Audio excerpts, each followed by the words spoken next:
یاره دی ویډیو زه ډېر وژړولم، سخت مې ډېر د خوشحالۍ د لاسه مې ورته وژړل چې دی کې څومره دا سړی نه دی، دا د پیشو د بچی رازادی او د خپل کور دیوال پسې ورانوي، د خپل کور دیوال پسې ورانوي او دی چې ما له کوم خوند راکو که نه، نو زه وایم چې دې ته به رب العالمین څومره څه ورکړي. ګوره زه تاسو ته یو څو واقعګانې په دې ذکر کومه چې دا سړی دی او د پیشو بچی په دیوال کې نښتې ده او دغه د پیشو بچی رازادی، په دې به رب العالمین دې سړي له څومره اجر ورکړی، دې سړي له څومره څه ورکړي الله پاک. نو دا ویډیو دا زه تاسو ته شریک کوم او زه تاسو ته یو څو واقعګانې هغه شریک کوم. دا ویډیو تاسو ته سایټ کې چلیږي، دا وګورئ تاسو دا ویډیو. دا سړی د خپل کور دیوال په دې پیشو پسې ورانوي او ګوره د پیشو د لاسه یوه ښځه احادیثو مبارکو کې راځي چې یوه ښځه د پیشو د لاسه جهنم ته تللې وه، ځکه یوه پیشو یې ساتلې وه او هغه له به دې نه اوبه ورکولې، نه به یې خوراک ورکاو، هېڅ به یې نه ورکول او د دغه پیشو د لاسه دغه ښځه جهنم ته لاړه. د څه د وجې نه چې اوبه یې نه ورکولې، خوراک یې نه ورکاو، هغه د ولږي او د تندې د لاسه مړه شوه هغه پیشو. نو دغه ښځه د دغې پیشو د لاسه جهنم ته لاړه، جهنم کې داخله شوه.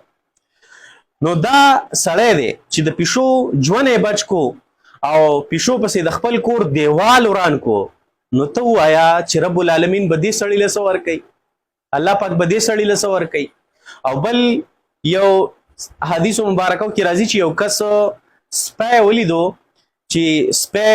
د تندې د لاسه د ځمکه څټي، ډېر تږی شوی او یو کس خپله موزه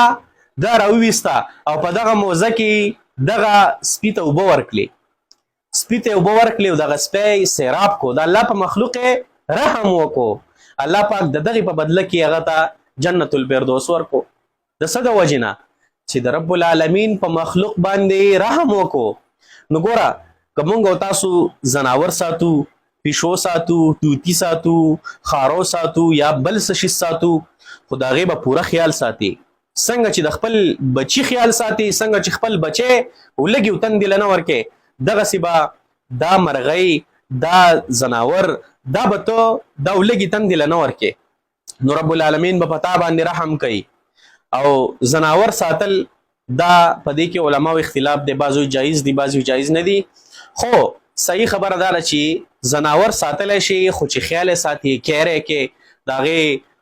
په وخت باندې هغه مړی هغې ته اوبه ورکړي، د هغې انتظامات تا صحیح کړي، نو بیا یې ساتلی شي، بلکې تا ته په دې باندې ثواب میلویږي ځکه او دې ته ته روټۍ ورکې، دې ته ته خوراک څښاک ورکې. نو دې رور چې کوم دی نو زما زړه یې وګټو، زما زړه یې وګټو، ماشاءالله د کور دیوال یې پسې وران کو، د کور دیوال یې پسې وران کو او دغه پیشو بچی دا یې بچ کو. نو دې ته وګورئ چې دې له به الله پاک څومره اجر په دې ورکړی، څومره الله رب العالمین به په دې خوشحاله شوی چې زما په مخلوق باندې رحم وکړو. نو الله پاک به په دې سړي رحم نه کوي؟ های های. نو ماشاءالله یاره دا ویډیو مې چې وکته که نه نو زما د زړه خوشحاله شو. نو ما یاره د خپلو ملګرو سره شریکه کړو، نو امید لرم چې ستاسو به هم خوښه شوي او که ستاسو خوښه شوي نو خپلو ملګرو سره مخکې شریکه کوئ چې دا یو څو واقعات پکې مونږ ذکر کړه. نو دغه واقعاتو نه به څوک عبرت والي، څوک به د الله د مخلوق سره زیاتې نه کوي او د الله رب العالمین د مخلوق سره به خلک مینه محبت کوي. نو دغه مینې محبت په سیله کې زمونږ او ستاسو ورور ته دا به جنت میلاویږي. نو ولې نه چې ښه پیغام، ښایسته پیغام، د امن پیغام، ښکلی پیغام دا مونږ تاسو ضرور د خپلو ملګرو سره شریک کو چې زمونږ دا ملګري زمونږ سره هم په دې ثواب په کار کې شریک شي.